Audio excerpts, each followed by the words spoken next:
Hey everybody, Stu Weinstock here from beautiful Miami, Florida.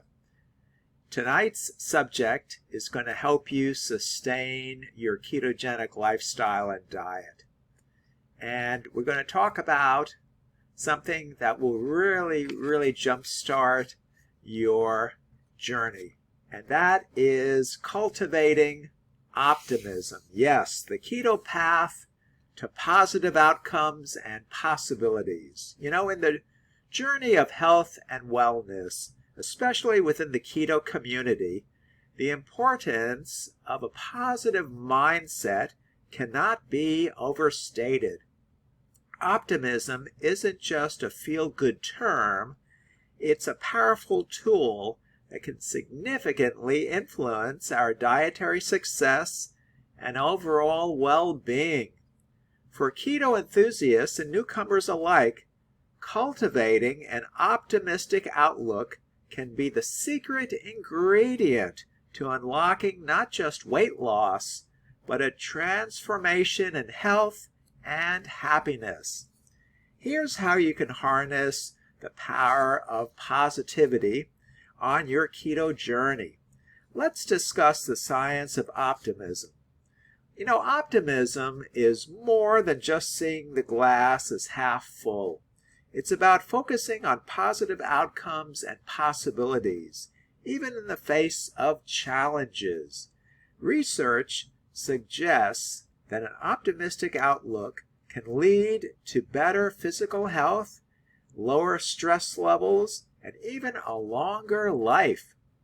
For those on a keto diet and lifestyle, optimism can enhance your resilience, enable you to stick with the diet through initial hurdles like the keto flu or social temptations.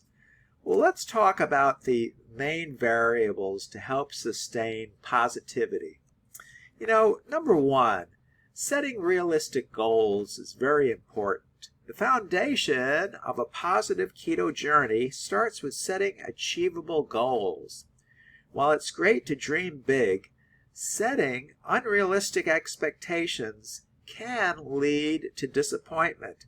Start with small, manageable goals like incorporating more healthy fats into your meals or cutting out sugar for a week. Celebrating these small victories will fuel your optimism and encourage you to set and reach even higher goals. Number two, embracing the learning curve. Every journey has its ups and downs, and the keto lifestyle is no exception. Instead of viewing mistakes or setbacks as failures, see them as learning opportunities. Didn't resist that slice of cake? Instead of self-criticism, focus on what triggered the slip and how you can prepare better the next time. This positive framing turns setbacks into stepping stones towards success. Number three, it's important to find your support community. You know, optimism can be contagious, and surrounding yourself with a supportive keto community can amplify your positive outlook. Engage into keto forums, social media groups, or local meetups where you can share experiences, swap recipes, and celebrate milestones together. This sense of belonging can significantly boost your morale and keep you focused on your goals.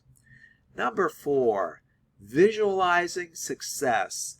One of the most powerful tools for cultivating optimism is visualization. Imagine reaching your keto goals, whether it's hitting a target weight, feeling more energetic, or improving your health markers. This mental imagery can act as a motivator, helping you stay committed to your diet and lifestyle changes. And number five, enjoying the journey. Lastly, find joy in the keto journey itself, not just the destination. Experiment with new recipes, enjoy the increased energy levels and take pride in making healthier choices. By focusing on the positive aspects of your keto lifestyle, you'll cultivate an optimistic outlook that not only benefits your diet, but enriches your life as a whole. So in conclusion, optimism on the keto journey is about more than just expecting good things to happen. It's about actively focusing on the positive outcomes and possibilities that come with adapting a healthier lifestyle. By setting realistic goals, learning from setbacks, finding community support, visualizing success, and enjoying the journey, you can cultivate an optimistic mindset that propels you towards your goals. Remember, the power of positivity is a crucial companion on your path to wellness. Let optimism light your way to a healthier, happier you. And there you go. I hope you found this discussion helpful. If you have any comments or questions, please put them below this video. I would appreciate if you do subscribe to my YouTube channel by clicking on the subscribe button underneath this video. I truly would appreciate that. Thank you. And again, this is Stu Weinstock from beautiful Miami, Florida, and we look forward to speaking to you again tomorrow. Take good care now. Bye-bye.